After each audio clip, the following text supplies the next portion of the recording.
A suburban woman with a fatal illness faces deportation. Her family has lived in the Chicago area for decades, and now she just wants to die in this country. ABC 7's Sarah Schulte has her story.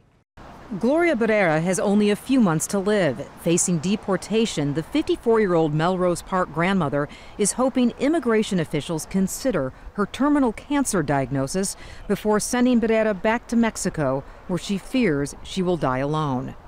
Quiero morir con dignidad junto a mi. I want to die with dignity and with my family, in the company of my husband, my children, and my grandchildren.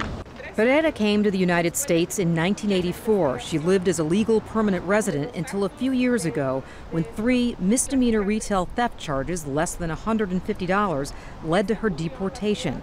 In 2013, Barrera says she was kidnapped at the border and held for ransom. Her kidnappers tried to smuggle her back into the United States. They had the intention of, using her for human trafficking. So it was a very bad condition. Fortunately, she was able to get away from them as soon as she got in, but that resulted in her being detained by ICE. Barrera says she was detained for 1 year. During that time, she says ICE refused to give her medical assistance for abdominal pain. After Barrera was granted bond, she was diagnosed with ovarian cancer that had already spread to several more organs. If immigration had listened to me, I would now have more time to enjoy my family. Barrera is hoping ICE will grant her a stay of removal or a special visa.